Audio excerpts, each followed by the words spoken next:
পশ্চিমবঙ্গের মুখ্যমন্ত্রী শুভেন্দু অধিকারীর একটি বক্তব্য বাংলাদেশের রাজনীতিতে বেশ বড় ধরনের প্রভাব ফেলেছে। উদ্বিগ্ন হতেও দেখছি অনেককে, যদিও সরকারের উদ্বিগ্ন হওয়ার কোনো কারণ দেখছি না এখন পর্যন্ত। সরকার সেই রকমভাবে উদ্বিগ্নতা প্রকাশ করেও নি, কিন্তু সরকার বিরোধী যারা, তাদের শিবিরে বেশ উদ্বিগ্ন অবস্থা এবং বিভিন্ন ধরনের কথাবার্তা আমরা শুনতে পাচ্ছি। ভারত তাদের সীমান্তে কাঁটাতারের বেড়া দেবে, এই ঘোষণার পরে বাংলাদেশের কিছু কিছু রাজনীতিবিদের সেই ব্যাপার নিয়ে এত বেশি মাথা ব্যথা হওয়ার কারণ কি? এনসিপি নেতা, এনসিপির আহ্বায়ক নাহিদ ইসলাম যে মন্তব্য করেছেন, সেই মন্তব্যকে অনেকে মনে করতে পারেন যে হাস্যকর মন্তব্য, অনেকে মনে করতে পারেন যে তিনি অনেক বেশি উদ্বিগ্ন হয়ে পড়েছেন। প্রফেসর ইউনূস সরকারের আমলে যেভাবে ভারত বিরোধী কথাবার্তা বলা হয়েছে, সেই কারণেই কি এই উদ্বিগ্নতা বাড়ছে? চলুন একটু জেনে দেখি কি বলছে ভারত। ভারতের পররাষ্ট্র মন্ত্রণালয়ের মুখপাত্র রণধীর জয়সওয়াল তিনি কি বলছেন, সরকার কি বলছে, এনসিপির নেতা নাহিদ ইসলাম তিনি যেটা বলছেন, মূলত তার যে বক্তব্য, সেই বক্তব্যটা বাস্তবতার নিরিখে কতটা আমরা গ্রহণ করতে পারি। থাকবেন পলিটিক্স টিভির নিয়মিত আয়োজনে।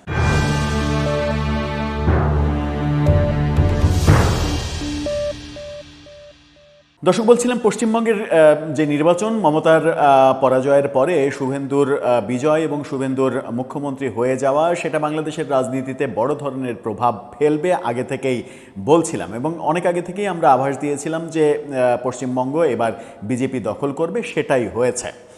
শুভেন্দু অধিকারী যে ৪৫ দিনের মধ্যে কাঁটাতারের বেড়া নির্মাণের জন্য জমি অধিগ্রহণ বুঝিয়ে দেওয়া হবে বিএসএফকে, সেই যে ঘোষণা, সেই ঘোষণায় বাংলাদেশে অনেকেই উদ্বিগ্ন হয়ে পড়েছে। বিশেষ করে জামাত এবং এনসিপির মধ্যে উদ্বিগ্নতা বেশি দেখা যাচ্ছে। সরকারের প্রধানমন্ত্রীর পররাষ্ট্র উপদেষ্টা যে মন্তব্য করেছেন, সেই মন্তব্যটা অনেক বেশি হুমকি স্বরূপ হয়ে গেছে কিনা সেই আলোচনা করেছে, যদিও স্বরাষ্ট্রমন্ত্রী পরবর্তীতে বলেছেন যে ভারত তার সীমান্তে, তার অভ্যন্তরে কাঁটাতারের বেড়া দেবে, এটা তাদের অভ্যন্তরীণ ব্যাপার, সেখানে আমাদের কিছু বলার নেই। গতকালকে স্বরাষ্ট্রমন্ত্রী আবার বলেছেন যে ভারত যদি তাদের সীমান্তে কাঁটাতারের বেড়া দিতে চায়, সেই ব্যাপারে ভারত সরকারের সঙ্গে আমরা আলোচনা করব। খুবই ভালো, এটাই তো মানে সরকারের কথা হওয়া উচিত, এবং এটাই কূটনৈতিক শিষ্টাচারের কথা হওয়া উচিত। যে কোনো বিষয়ে যদি আমরা মনে করি যে সেটা আমাদের জন্য সমস্যা হতে পারে, তাহলে আমরা আলোচনা করব। আলোচনার বাইরে আমরা তো তাদের সঙ্গে যুদ্ধ করতে যেতে পারবো না। নাহিদ ইসলাম যেটা বলছেন সেটা বেশ মজার।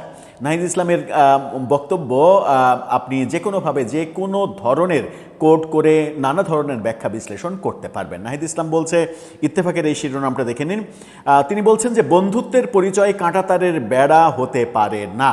তিনি মূলত বলছেন যে কাঁটাতারের বেড়া দিয়ে বন্ধুত্ব হয় না, এটা তিনি বলছেন। নাহিদ ইসলামের মুখে এই কথাটা শুনে একটু বেশি আশ্চর্য মনে হচ্ছে না? ভারত কিভাবে নাহিদ ইসলামের কিংবা তার যে রাজনীতি কিংবা তার যে রাজনৈতিক জোট, তাদের বন্ধু হলো? ভারতকে তো তারা শত্রু মনে করেই রাজনীতি করছে, প্রকাশ্যে ঘোষণা দিয়েই রাজনীতি করছে। হাসনাত আবদুল্লাহরা প্রতিনিয়ত ঘোষণা দিচ্ছেন যে 7 সিস্টার্স আলাদা করে দেবেন, চিকেন নেক নিয়ে এটা করবেন, ওটা করবেন, প্রকাশ্যে, গোপনে না, প্রকাশ্যে। আসিফ মাহমুদ সজীব ভুঁইয়া প্রকাশ্যে উপদেষ্টা থাকাকালীনই বলেছেন যে ভারতের সঙ্গে যুদ্ধ করার জন্য আমরা মিলিশিয়া বাহিনী তৈরি করব। তিনি যুবকদের ট্রেনিং দিচ্ছেন, অস্ত্র চালানো শেখাচ্ছেন, এটা করছেন, ওটা করছেন, মানে একটা প্যারামিলিটারি ফোর্স করবেন কয়েক লক্ষ যুবকের, যেন এভাবে তিনি বলেছেন একেবারে স্পষ্ট যে পার্শ্ববর্তী দেশ যে কোনো সময় আক্রমণ করলে সেগুলোতে যেন মোকাবেলা করা যায়। তার মানে হচ্ছে যুদ্ধের প্রস্তুতি নিয়েছেন আপনারা। আপনারা যুদ্ধের প্রস্তুতি নিয়েছেন, যারা ভারতকে শত্রু হিসেবে ঘোষণা দিয়েছেন, ভারতের সঙ্গে ভারতের প্রসঙ্গে একটাই কথা বলেছেন, গোলামি করব না। তো ভারতের গোলামি তো কেউই করেনি কখনো। কথায় কথায় বলেছেন, স্লোগান দিয়েছেন, ঢাকা না দিল্লি, ঢাকা ঢাকা, এই ব্যাপারগুলো আমরা শুনেছি। এই ব্যাপারগুলো যখন আমরা শুনেছি, তখন তো প্রশ্ন আসতেই পারে যে আপনি তাহলে ভারতের ব্যাপারে বন্ধুত্বের এই প্রসঙ্গ কেন বলছেন? কেন এই কথা আসছে? এই কথা তো আসার কথা নয়, কারণ ভারতকে তো আপনি বন্ধু হিসেবে ট্রিটই করেননি, ভারতকে আপনি বন্ধু হিসেবে গ্রহণই করেননি।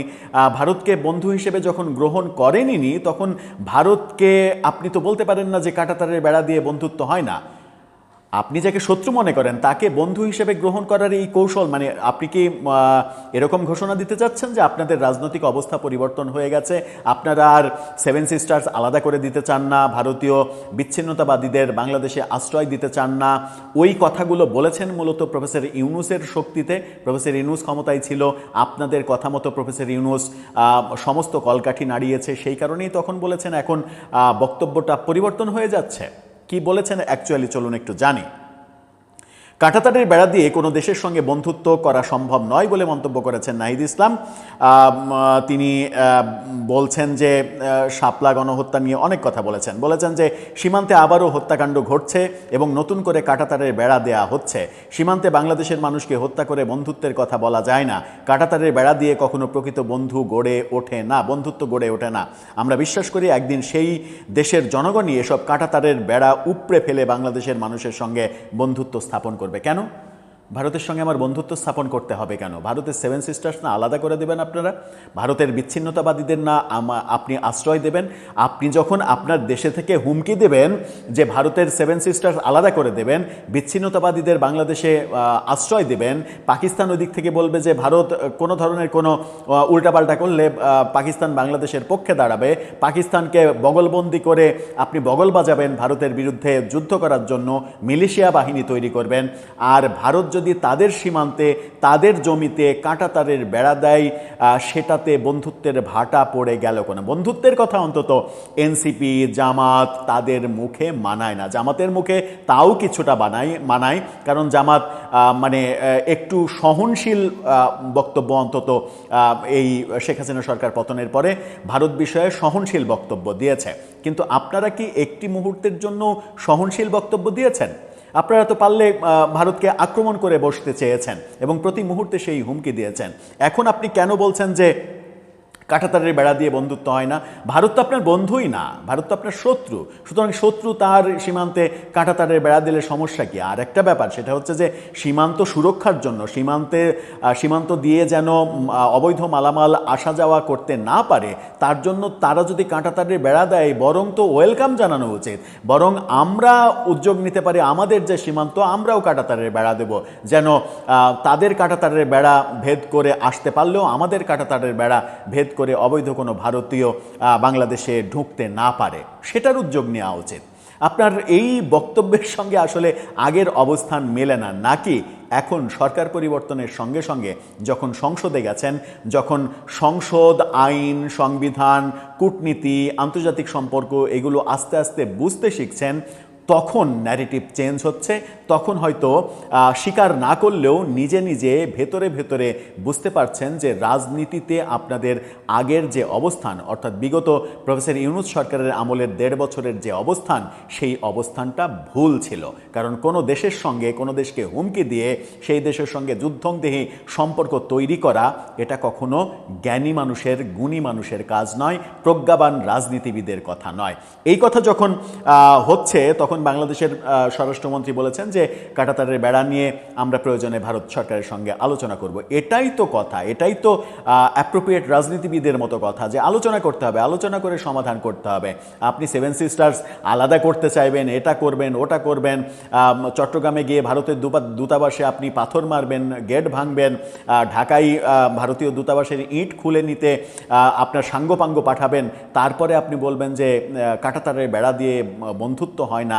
এটা তো স্ববিরোধী অবস্থান। এই কথা তিনি যখন বলছেন, তখন ভারতের পররাষ্ট্র মন্ত্রণালয়ের মুখপাত্র রণধীর জয়সওয়াল তিনি গতকালকে খুবই গুরুত্বপূর্ণ একটা কথা বলেছেন। নিয়মিত তাদের যে সাপ্তাহিক ব্রিফিং, সেখানে বলেছেন, এই শিরোনামটা দেখে নিন। তিনি বলছেন, সীমান্তের নিরাপত্তা রক্ষা আমাদের অগ্রাধিকার। অর্থাৎ সীমান্তের যে নিরাপত্তা, সেই নিরাপত্তা রক্ষা তাদের অগ্রাধিকার, সেই ব্যাপারটাকে অগ্রাধিকার দিয়েই তারা সিদ্ধান্ত নিচ্ছে। তার মানে তারা কাঁটাতারের বেড়া দেবে, এটা তাদের ফাইনাল সিদ্ধান্ত। তো কাঁটাতারের বেড়া দিলে যদি আমরা কোনোভাবে ক্ষতিগ্রস্ত হই, তাহলে সরকার টু সরকার আলোচনা হবে। ওই পশ্চিমবঙ্গের মুখ্যমন্ত্রীর কথাতে আপনি অনেক বেশি লাফালাফি করবেন, এটা মানে সরকার যখন, মানে একটা ভালো দিক যে সরকার করছে না, এটা পজিটিভ দিক। কিন্তু যারা আমরা ভারত বিরোধী রাজনীতি এদেশে স্টাবলিশ করেছি, ভারতের সঙ্গে শত্রুতা তৈরি করেছি, ভারতের সঙ্গে যুদ্ধের প্রস্তুতি নিয়েছি, মিলিশিয়া বাহিনী তৈরি করার চেষ্টা করেছি রাষ্ট্রীয় টাকা খরচ করে, এবং সেই ট্রেনিংয়ের নামে, সেই ট্রেনিং দিয়ে গুলি চালানো শিখিয়ে, অস্ত্র চালানো শিখিয়ে তাদেরকে আসলে ভারতের বিরুদ্ধে যুদ্ধ করার জন্য তৈরি করা হয়েছে নাকি পাকিস্তানি টিটিপি বাহিনীর জন্য প্রস্তুত করা হয়েছে, সেগুলো নিয়েও তো এখন সন্দেহ, বিতর্ক সব কিছু সামনে আসছে। দর্শক, আপনার মতামত কি এ ব্যাপারে জানিয়ে লিখতে পারেন আমাদের কমেন্ট বক্সে।